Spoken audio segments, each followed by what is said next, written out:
The short answer to the headline of this video is sometimes, but it's more complicated than just FPS over time. To really address this question, we have to first explain the oddity that is FPS, frames per second. It's inherently an average. Frames per second is a collection of data over a period of time. However, it's presented on the spot.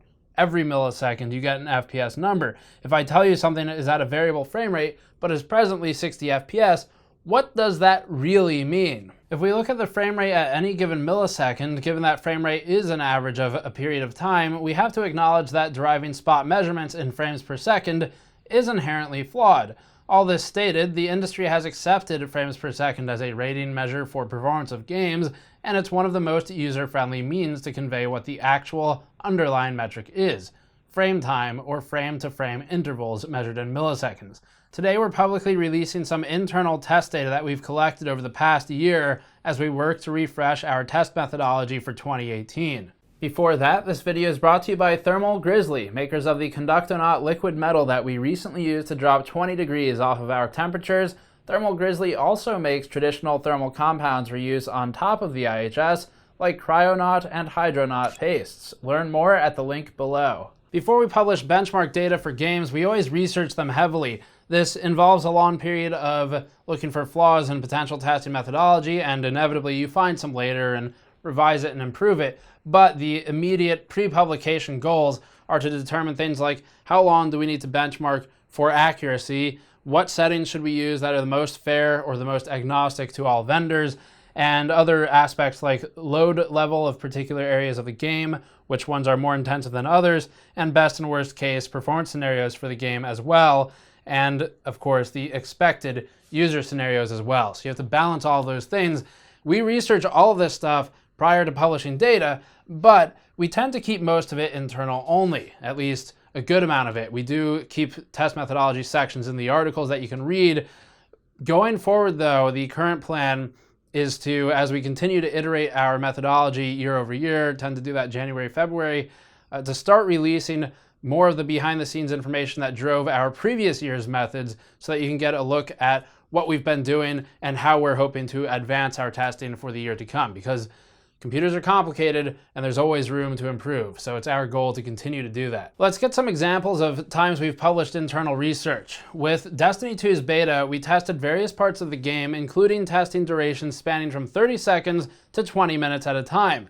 This also allowed us to determine that most parts of the intro campaign performed equivalently, while a select few sections were highly demanding of the system. This also included multiplayer benchmarking and single-player benchmarking of various durations to determine what one could expect from both multi- and single-player gameplay. And we also did this for games like For Honor, which we can show, where we determined that the built-in benchmark wasn't at all representative of real-world gameplay, something that pushed us away from using the built-in option. We did this again for Mass Effect Andromeda, where we discovered that with early drivers on AMD cards, the game would stutter on the first test pass through the test area. The result was that we needed to include more test passes than normally, then present data both with and without the stutter included, because otherwise the stutter drags down the performance average significantly, but it's still important to show that information. This is something that was later resolved by AMD. The point is that we do this for each game and often discover anomalous behaviors for each GPU vendor or for particular regions in the game, or even with particular graphics settings. Another example of some of this test data was when we discovered that dynamic reflections had the most significant impact for Overwatch, in which we discovered that frame time charts plotting the difference jumped between 10 milliseconds and 16 milliseconds on the single tested device.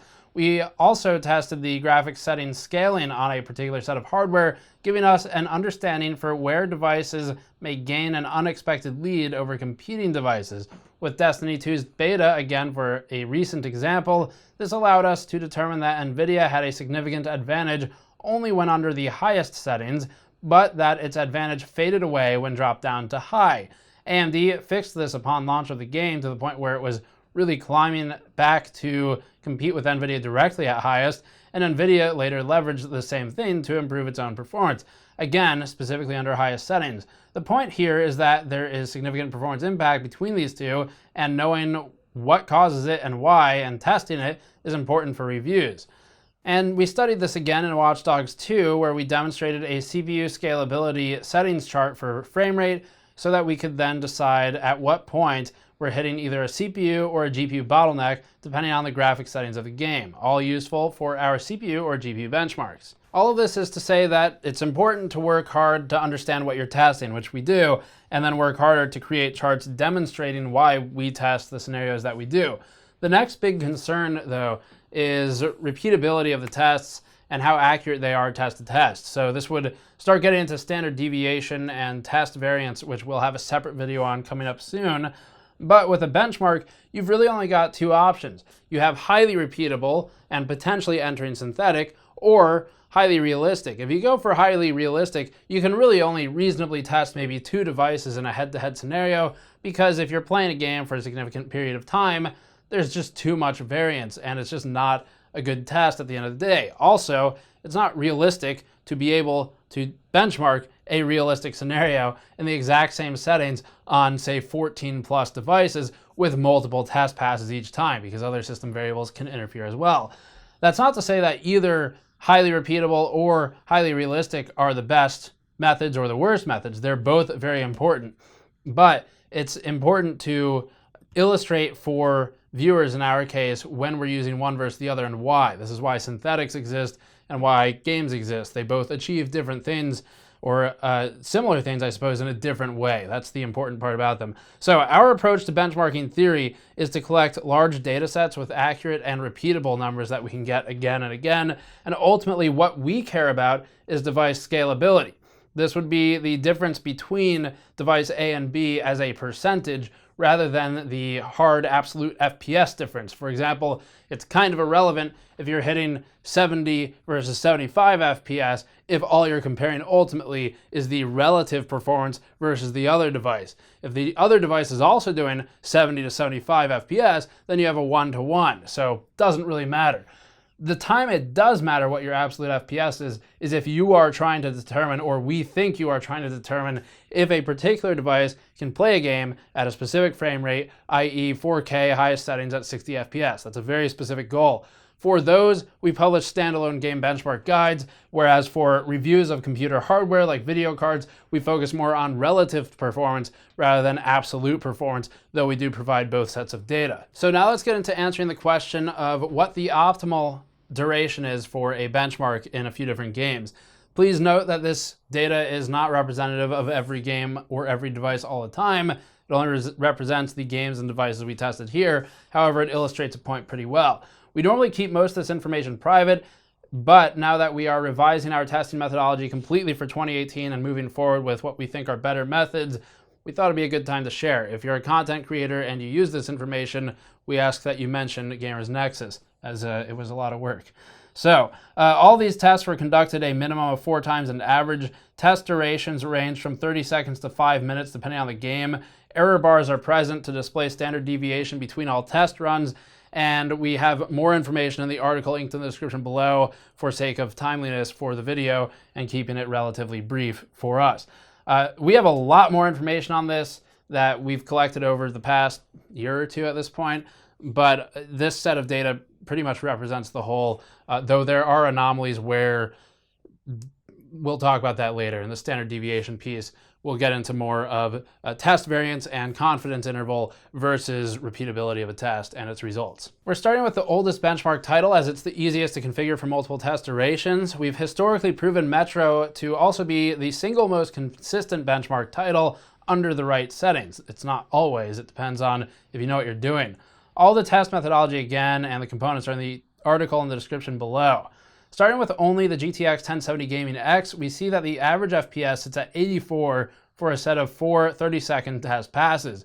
85 FPS average is what we get for 4 60-second test passes within test variance and error, and 87.8 is what we get for 90 seconds of testing, which exits margin of error and becomes a performance increase of 4.5% over baseline. What's relevant here is how this compares relatively to the RX 580, and we'll show that next. If both scale equivalently over both test durations and all we care about is relative performance between devices, then the difference is irrelevant.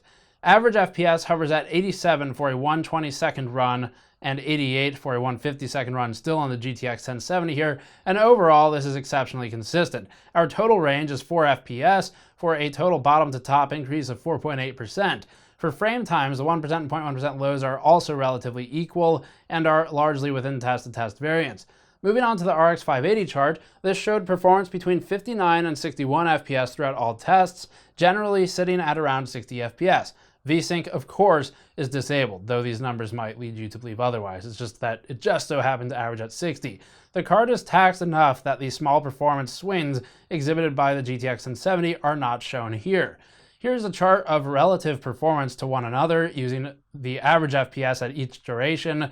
The RX 580 is roughly equal to 68 to 69% of the GTX 1070's performance when tested at 60, 90, 120, and 150 second durations. It maintains the same 68 to 69% performance of the 1070. The RX 580 is equal to 72% of the GTX 1070 when tested for a shorter duration, a result of operating 0.8 FPS faster for the 580 and operating a few percent slower on the 1070. Some of this is within variance, but minor differences do begin to emerge. We next tested GTA 5, for which we used scripted automation to complete the final plane scene with a minimum of 4 times per test. With the GTX 1070, we observed average frame rates ranging from 104 to 112, a wider range than the previous test. From 30 seconds to 90 seconds, we're tracking a 7.5% performance uplift at 90 seconds, and we observed this in 2015 as well, back when we started GTA 5 testing and made an active decision to limit our test passes to 30 seconds for this title with this benchmark. If you look at the GTA 5 benchmark scene, once the plane nears the town, frame rate climbs and load on the devices is no longer as high. Because we also tracked GTA 5's unique performance behavior upon hitting 187.5 FPS, discussed in 2 previous videos where we show severe stuttering on some CPUs, we wanted to limit testing to a more stressful and consistent part of the benchmark. As for lows, those remain relatively consistent between the 2 longer test passes. The shorter test pass exhibits better 0.1% low performance, but this difference is largely within test variance. The RX 580 exhibits almost identical performance to the 1070. We're at 73.4 FPS for the shorter test, 77 for the 2 longer tests, and those also exhibit similar behavior. General consistency is found here overall, with some variance dictating emergent differences. That said, I used the words almost identical in performance to the 1070. Of course, that's not true in raw frame rate, but what we care about, again here, is relative performance. In terms of percentages, the RX 580 maintains almost precisely 70% of the performance of the 1070 across all 3 tests. In this regard, any of these 3 test patterns of the 3 different durations would be valid for comparing these 2 devices to one another. Relative performance is in lockstep with the GTX 1070, which means that we derive the same conclusion of relative value at any of the 3 durations. The only difference is the absolute FPS number, which our publication considers to be of lesser value for purposes of review of computer hardware, despite considering it the highest value for standalone game benchmarking. We are trying to achieve 2 different things in those 2 different types of content. Overwatch is next. We wrote an entire in-depth graphics optimization guide for this game where we studied various performance behaviors versus graphics settings, something that we can show on the screen. That testing is also where we decided to move all testing, including benchmarks for 2017, over to a 5-minute test duration. For this game, we collect 10 times as much data per pass as our more controlled built-in benchmarks, and this is strictly due to the huge variation that multiplayer games are subjected to. We also benchmark single-player bot matches, something we previously found to be equal in performance, again, something we can show on screen from our Overwatch graphics optimization guide, to online multiplayer matches. They are effectively the same in performance, but there's far greater reliability and consistency with bot matches because it's easier to stay alive and stay where you want to be. Our reasoning for going to 5-minute passes will be made more clear once we publish the standard deviation video. At 30 seconds on the 1070, we observed 74 FPS averages with 60 FPS 1% and 53 0.1% lows. We track marginally lower performance at 60 seconds, but our confidence interval is lower than average due to the variance in this game, so we can't confidently state whether the differences are significant. At 5 minutes, our confidence is high and our data looks good, 72 FPS average, 58 and 53 for the lows. The RX 580 outputs similar performance. The 30-second tests, as also shown on the 1070, tend to output slightly higher performance metrics due to a more even split between non-combat and combat, with non-combat rising higher. We believe this is unrealistic for Overwatch, as the game's most important moments revolve around combat. For this reason, our 5-minute tests are conducted from the time the doors open through combat, and we remain alive and in combat for the entire 5-minute duration. This gives the most important data. Relatively, the 580 maintains 65% to 67% of the 1070 in this test. And remember, the content isn't about the 1070 versus the 580. That's irrelevant. The two devices are just being used to illustrate scalability over duration. Although performance is ultimately similar in terms of relative performance, our confidence interval is significantly lower for the shorter test passes in Overwatch, so we opt for 5 minutes. Ashes of the Singularity is next, and for this one we observe higher frame rates over 30 seconds than 60 and 90 seconds, resulting in a performance disparity of about 10.7%. This is the greatest we've yet observed. However, once again, we need to determine whether this has significance when looking at GPUs in a relative fashion rather than looking at absolute FPS. Charted alone, the RX 580 looks about the same, 38 FPS for the shorter test, 34 for the longer test, with lows deadly accurate. Relatively, however, the GPUs are identical. We see that the RX 580 maintains 70% of the 1070's performance in all three tests. This isn't to say, once again, that they are identical to each other. It's that the test passes at the different durations are identical with regard to relative scaling. So the 580 always is equaling about the same percentage of the 1070's performance. So that pretty much shows why we care about relative versus absolute performance for purposes of reviewing a piece of hardware, and then absolute is what we care about for purposes of determining which piece of hardware is best for playing game A or B at specific settings X and specific frame rate Y, if you follow all of that. Sniper Elite 4 is the next one. In this game, we see the 1070 operating at about 50 to 53 FPS on average, with the higher values stemming from our combat test during the 90-second run. This game is also a DirectX 12 game that's highly optimized, so we wanted to include it as well. The other two tests were conducted by running around the village, a geometrically complex area, without any combat, so that's 30 and 60 seconds, while the 90-second test included a lot of combat. The RX 580 exhibited more consistent performance as it was more pinned for resources, but the relative performance gives us values of 74% to 78% of the 1070's performance. This one is one of the wider ranges, and when we started testing Sniper a year ago, we chose to focus on walking through the more geometrically complex scenes rather than introducing the variance of combat, because it gave us higher confidence, and because ultimately, if we're at 76% rather than 74 or 78% of the 1070 baseline, we're really looking at about the same thing at the end of the day. We also tested Doom, For Honor, and a couple other things in addition to these games. You can find links to those in the article below if you're curious to see more, but the short of it is we saw about the same thing there. Performance scaling at different durations was roughly the same. So why then do you choose one duration versus another if the values are roughly the same in terms of relative scaling? Well, there are occasionally games where that's not the case. For example, if let's say we're using The Witcher 3 or some other game that has a specific element in it that one GPU vendor does not play well with while the other does. In something like The Witcher 3, you might have tessellation, and let's go back to original launch before any patches came out and things like that. If you have a lot of tessellation and hair in that particular game, it's likely that one GPU, NVIDIA, would handle that better than the other, AMD. And it was an NVIDIA technology generating that hair after all, so it makes sense. So then, if you are testing a scene where maybe it's 30 seconds versus 90, and the first 30 seconds involves a lot of hairworks or involves a lot of something that AMD or NVIDIA is good at but the other is not, and then the next 60 seconds is neutral, agnostic in its graphics requirements, that's where you'll see a bigger difference in terms of relative performance. None of the games shown here have that kind of behavior, but we've encountered it, and that's why we always test it behind the scenes before deciding how we want to go about running the next 100 hours of tests in that game over the course of the year. And it is hundreds of hours of testing per year. So pretty important to get the testing done, figure out how to do it, and where it's the fairest to each GPU or CPU vendor. Of course, the nature of this kind of work is that computers are highly complex, and even if you're someone way above our level, a CPU or GPU architect, you still aren't going to know every aspect of behavior of the device you helped architect, because that's just the nature of software playing with hardware. There's so many variables, it's unreasonable to assume that anyone knows all of them. So we do work on advancing these methods year over year. It tends to happen around now each year. We're working on our next set of test methods for 2018, which means we can reveal some of the stuff we researched for 2017 in a more transparent fashion. So hopefully that's interesting to all of you.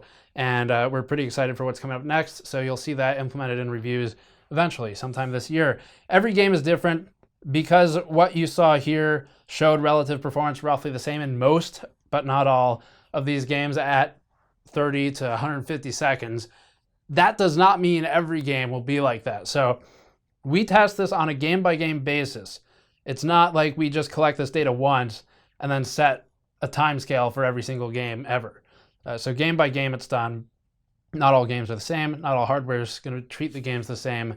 And then you also have confidence interval in things like Overwatch, where yes, 30 to 60 seconds may roughly equal the same relative performance between two devices as 5 minutes, but when you're testing, say, 14 devices for multiple passes each, and you have a decent amount of variance introduced from multiplayer, whether that's represented in data or not, that impacts the tester's confidence interval. So it's better for us to just lengthen that duration, and then we mitigate the potential for bad data or data that can cause us to rerun dozens of hours of testing. So it's all done based on min-maxing how many tests you can fit for a given game in a given period of time in order to publish a review while remaining profitable, and also making sure you remain accurate. So it's just being able to fit 1 million tests in is no good if they're inaccurate. But inversely, if you go overboard to a point where you're collecting data that is no longer establishing a real difference in reality, but you're trying to be hyper accurate, it's just impossible to test all the devices that need to be tested in the period of time required to remain in business. So that's the trade-off. That's why we invest so much time behind the scenes testing everything prior to committing to a methodology that ends up going public, because it's important to not have to redo everything every 3 months. We try to redo everything in terms of methodology on a yearly basis. Then we rerun tests as new drivers and game updates come out, so we don't have to redesign the entire methodology and learn how to do it, just rerun the tests on the new stuff. So that's it for this one. We'll have more in this series coming out. I think we're going to call this Bench Theory or something like that for the series name. Keep an eye out for it. We'll make a playlist or something. Subscribe for more. As always, if you're interested in this type of thing, please leave a comment below discussing any game requests you have for us to test for the next year, because now is the time to get those requests in. If you want us to use a specific game for testing CPUs or GPUs, go to patreon.com/gamersnexus to help us out. As always, that helps us fund this type of research. And thank you for watching. I'll see you all next time.